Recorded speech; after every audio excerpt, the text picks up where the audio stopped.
oyentes de Radio Sefarad, una semana más nos acercamos a Ricardo López Gotti, historiador argentino, para hablar de cuestiones de la actualidad que tienen que ver con este nuevo desorden mundial. ¿Qué tal, Ricardo? Hola Jorge, ¿cómo estás? Muy bien, pues hoy queremos hablar del tema de los medios de comunicación, de la prensa, del manejo de la información en general, que ha cambiado tantísimo en estos últimos años, ¿no? Es decir, antes, yo recuerdo cuando era chico, pues lo que decía el periódico era la única fuente de la que nos podíamos saber algo, ¿no? Luego la televisión, en la radio, pero hoy en día con los medios de comunicación y también con las posturas que adoptan los medios de comunicación, parece como que uno se informa en base a lo que uno quiere que le informen. Así es, en los últimos años se ha ido dando esta idea de que los medios de información van hacia determinadas tribus, de determinadas audiencias que no apelan a una audiencia general, ¿no? Sí, simplemente a determinados nichos y que se van retroalimentando, porque la audiencia pide eso y el medio le responde y se van alimentando en un circuito bastante cerrado en el que no hay ningún tipo de canal de comunicación desde otros lados. Es decir, la audiencia pide escuchar determinada versión de las cosas, ese medio se lo asegura y la verdad es que se van fragmentando las audiencias. Este es un fenómeno bastante preocupante porque en realidad uno debería nutrirse en principio como algo general y con un deber cívico de distintas fuentes y poder elaborar de un modo crítico y reflexivo la propia información. Pero la verdad es que esto se ha ido acrecentando y creo que las redes sociales, que son un instrumento maravilloso, también han ido en ese sentido. Es decir, uno ve cómo es que las personas tienden a cerrarse en su propio círculo de ideas y, claro, esto termina alimentando todo tipo de prejuicios y esto lo vemos bastante claro en los recientes episodios que tienden a criminalizar al Estado de Israel por sí mismo en toda situación, fomentando un antisemitismo bastante preocupante, así como mencionamos este caso, como hay muchísimas otras situaciones que se van dando de esta cerrazón de las audiencias. Uh-huh. Bueno, incluso en la situación actual del enfrentamiento, digamos, lo que aquí llamamos invasión rusa a Ucrania, pues en algunos medios y en algunos países se potencia justamente una visión muy distinta. Ya no estoy hablando solamente de la prensa rusa o China, sino que en países como Argentina mismo, creo que hay medios que se posicionan claramente como diciendo, hay que escuchar también la otra cara de la verdad, pero a veces la otra cara de la verdad es la otra cara, pero no tanto la verdad, ¿no? Exacto. Bueno, en Argentina sí, hay medios que claramente, o la agencia Telam, que es la agencia de noticias oficial, que en realidad se ha convertido en una tribuna del gobierno desde los últimos 20 años, de todo lo que es el kirchnerismo, se ha convertido en una usina de desinformación que, digamos, el último gobierno de Mauricio Macri no hizo nada por desactivar y profesionalizar ese lugar, porque en realidad hay que profesionalizarlo y convertirlo en una agencia de noticias como tienen tantos países, pero que tiene un carácter neutro políticamente. Pero también hay otros medios como el diario Página 12 en Argentina, que es un verdadero pasquín, es un libelo al servicio en este caso, es muy evidente cómo está a favor de la postura de Vladimir Putin, de un modo que realmente, aunque uno lo quiera analizar en forma objetiva, es de un modo tan obsecuente, tratando de demostrar permanentemente que Ucrania y la OTAN son los causantes de esta guerra, utilizando todo tipo de sofismas. Pero bueno, son medios bastante marginales y periféricos, porque uno diría, bueno, la agencia Telegram es la agencia oficial, pero no son medios que lleguen al gran público, ¿no? Es decir, tratan de marcar una agenda, pero lo hacen de un modo bastante periférico. Pero sí, claramente existen, y tampoco, yo creo que esto es un fenómeno como los periodistas tampoco van a todas las fuentes.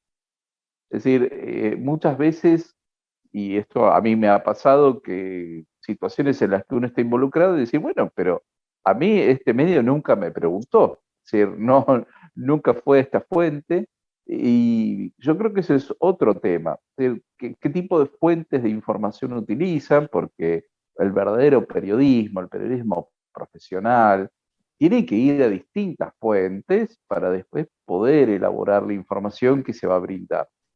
Lo cierto es que no lo están haciendo, es decir, van a una sola fuente, la que les dice lo que quieren escuchar, y eso lo replican. Lo cual, insisto, va formando distintas tribus de audiencia que se conforman en escuchar su propia visión de la vida. Esto que llamamos la zona de confort, que no es solamente de actitud y de visión de la vida, es también en cuanto a las fuentes de información que uno tiene.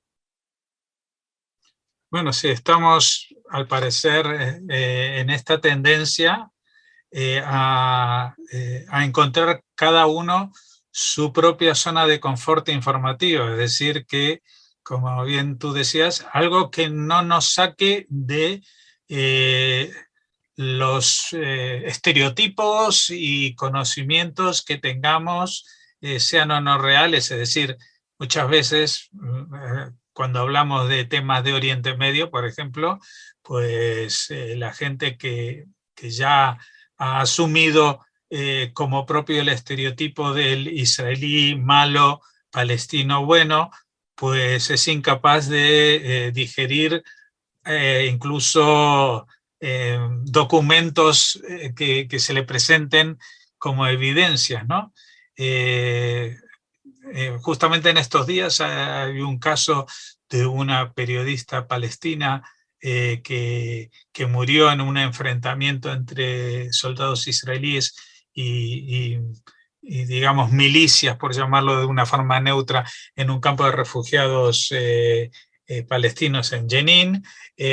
Y Israel ha dicho de que quiere entablar una investigación sobre cómo y quién, en qué consecuencias tuvo la muerte de esta periodista, porque entre otras cosas hay una escena que se ha aportado en la cual un miliciano palestino dispara y grita, hemos matado a un soldado judío, lo hemos herido. Y resulta que en las fuerzas israelíes de ese día no hubo ningún muerto ni herido, con lo cual es muy probable que el muerto o herido no fuera el enemigo, sino una baja propia, ¿no? Y el tema es que nadie hoy en día se cree algo que no esté preparado para creerse. Claro, es muy interesante lo que decís, porque primero es esta postura de inmediatamente acusar a Israel y ya culpabilizarlo sin que haya una investigación, que es lo que corresponde, ¿no? Es como el proceso judicial, tiene que haber un proceso de investigación para poder después hacer la acusación si corresponde. Pero bueno, en este caso es muy interesante este ejemplo que estás planteando y cómo todo esto lleva a lo que estamos llamando la cultura de la cancelación. Porque si yo me quedo en esa zona de confort de la visión que me están dando, cuando me llega otra visión, yo quiero utilizar la cultura de la cancelación, ¿no? Porque me está hiriendo mi forma de pensar, me la está moviendo, me está derrumbando esos cimientos que suponía que eran sólidos y parece que no lo son tanto. Eso lleva a la cultura de la cancelación. Es decir, que es un mecanismo de censura en definitiva, porque es censura y también va generando la autocensura. Hay personas que no quieren ser expuestas por esta cultura de la cancelación, con lo cual no hablan públicamente lo que piensan, lo que opinan, lo que sostienen. Y creo que en el tema de Israel es muy evidente cómo es que se va generando una cultura de la cancelación, de la autocensura. Yo creo que hay muchísimas más personas que están de acuerdo con el derecho a la existencia del Estado de Israel y de los valores que encarna, pero no lo dicen públicamente porque no es políticamente correcto hoy en día sostenerlo, lo cual está bastante claro lo distorsionada que está la visión en la opinión pública, pero la verdad es que no es políticamente correcto hoy sostener el derecho a la existencia del Estado de Israel. eh, y entonces hay muchas personas que yo creo que sí lo creen, pero no lo dicen públicamente por temor a quedar fuera de los medios, por miedo a toda la andanada de críticas y de insultos que van a recibir en las redes sociales. Y la verdad es que es un momento de valentía. Es decir, en este momento precisamos más valentía para sostener los valores democráticos que deben imperar en el mundo, el respeto al derecho internacional, el respeto a la vida, a la paz. Pero bueno, la verdad es que está siendo cada vez más difícil. Bueno, pero hay que hacerlo y sostenerlo.